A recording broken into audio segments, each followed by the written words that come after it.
दिल्ली के पर्यावरण मंत्री गोपाल राय ने बुधवार को आरोप लगाया कि प्रदूषण के स्रोतों का पता लगाने के लिए दिल्ली सरकार की स्टडी पर रोक लगा दी गई है। गोपाल राय ने कहा कि दिल्ली प्रदूषण नियंत्रण समिति के अध्यक्ष अश्विनी कुमार के आदेश के तहत एक तरफा एवं मनमाने तरीके से रोक लगाई गई है। हालांकि डीपीसीसी के सूत्रों ने दावा किया कि इस बारे में विवरण मांगा गया था कि अध्ययन के मॉडल को किस तरह प्रमाणित किया गया, लेकिन इन संबंध में कोई भी उत्तर नहीं दिया गया। जैसा कि आप सब लोग जानते हैं, दिल्ली के अंदर सर्दियों के मौसम में प्रदूषण का स्तर काफ़ी बढ़ जाता है।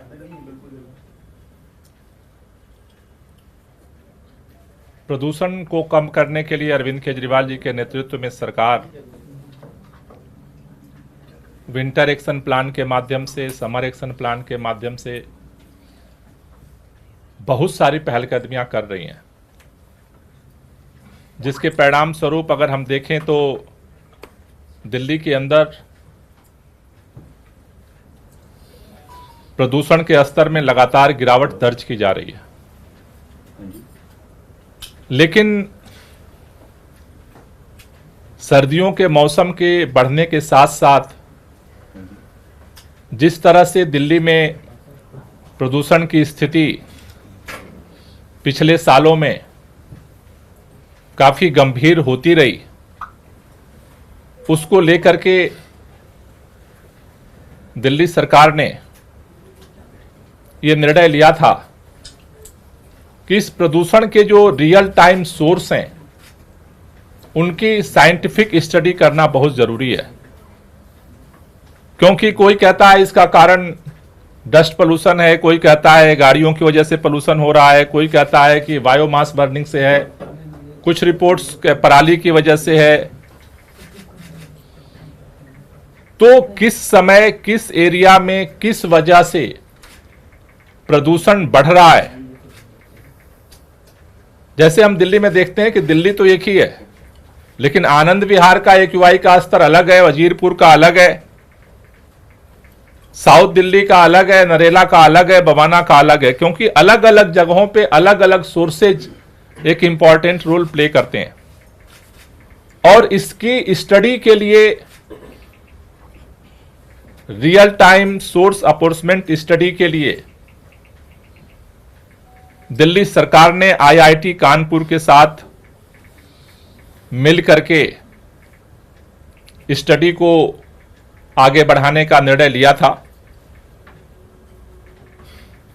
लेकिन पिछले कुछ दिनों से मीडिया में ये खबरें चल रही हैं कि रियल टाइम एनफोर्समेंट स्टडी का डाटा नहीं मिल रहा है, स्टडी बंद है।